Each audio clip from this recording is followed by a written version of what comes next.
Good morning, welcome. It is good to have each of you here. For our guests and visitors this day, we are so privileged to have you with us. We hope that you will find opportunities and times to come back and worship again or experience bearing at another level, of which there are always many opportunities to do that. I appreciate everyone that has worked so hard over the weekend to make both of these services wonderful and meaningful, and the comments when people walk in of what a delightful, beautiful sanctuary really does set the mood for the day. The thoughts I'm going to share with you come from some writings of Dietrich Bonhoeffer that were collected in a devotional book entitled, I Want to Live These Days with You. When we approach the manger, we do it differently than the cradle of any other child, because simply it is different. For us, this is not just a way of speaking, preacher talk, pastoral exaggeration, Bible bookstore bumper stickers that say Jesus is the reason for the season or some other things like that. We are called not to one day of celebration, but more than that. A season, a day, no, a decade, perhaps. We do not set aside one day, as what Bonhoeffer says, of pagan indifference, because we believe that God did something that changed the whole world. This is not just a way of speaking.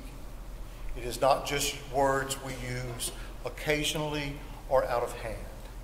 It is something much deeper and much more meaningful, even beyond our language. It is because God is here, in the innocence of a child, in the helplessness of a baby. God has many ways of wanting to be with us.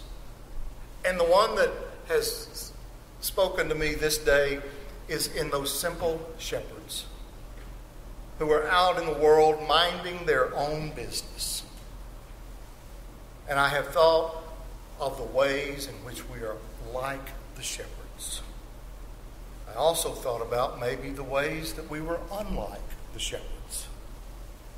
Because there they were, and then suddenly an angel appeared. And as many times within the New Testaments when there is an epiphany from God, something that is totally out of the ordinary, something that is totally different, something that in many ways could frighten people, the words always come. Fear not. Do not be afraid. They're words of both reconciliation and hope that says there's something else going on here that is greater than you, and you should come and experience what it is. And the shepherds said to each other, let us go and see. And so we did. We come, like last night, to light a candle and sing Silent Night. Let us go and see this thing that has come to pass.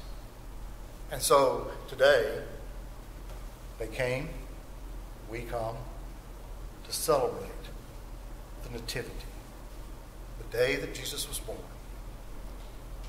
I'm going to tell you that we had a little crisis this last week. I was informed on Monday morning that baby Jesus was missing from the nativity scene. That someone had apparently stolen baby Jesus. The person that had looked had not been able to find him anywhere, and that it was very possible that we were not going to be able to find the right size and shape of a baby Jesus before last night. I want to report to you that baby Jesus was hiding. Because baby Jesus is never here before the 24th. Baby Jesus always appears. And at least one shepherd knew where to find baby Jesus.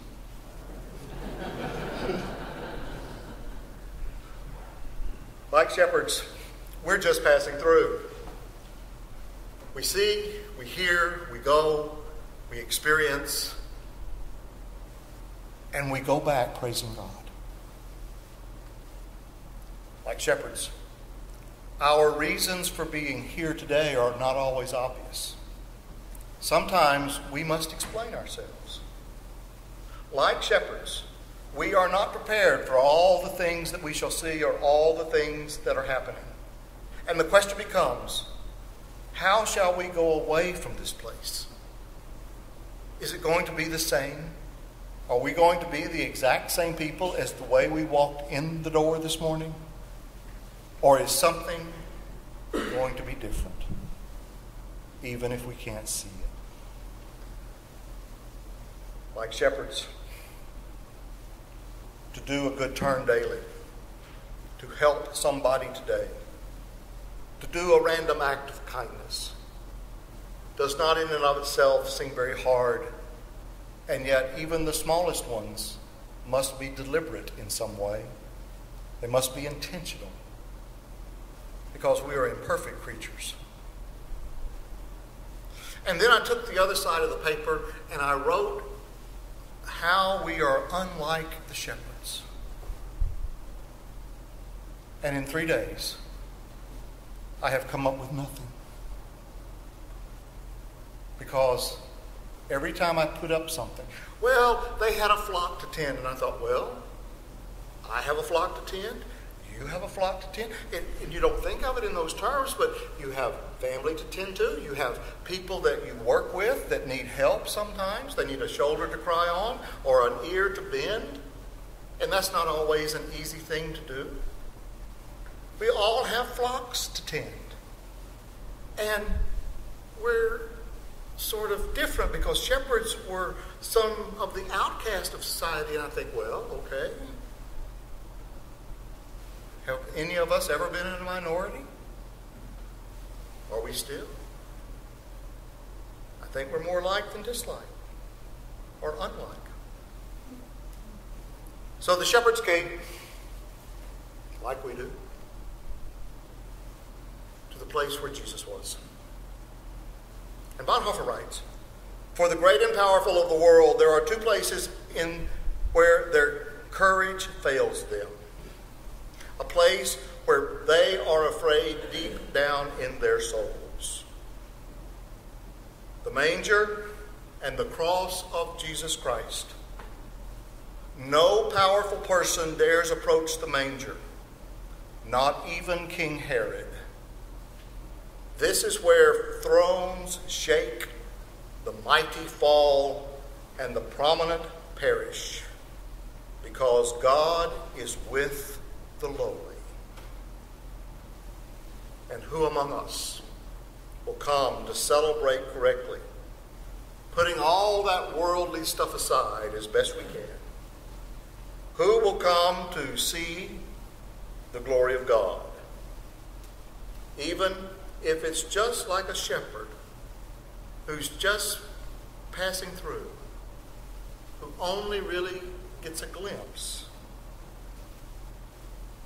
in a world where sometimes a glimpse is more than enough? Thanks be to God."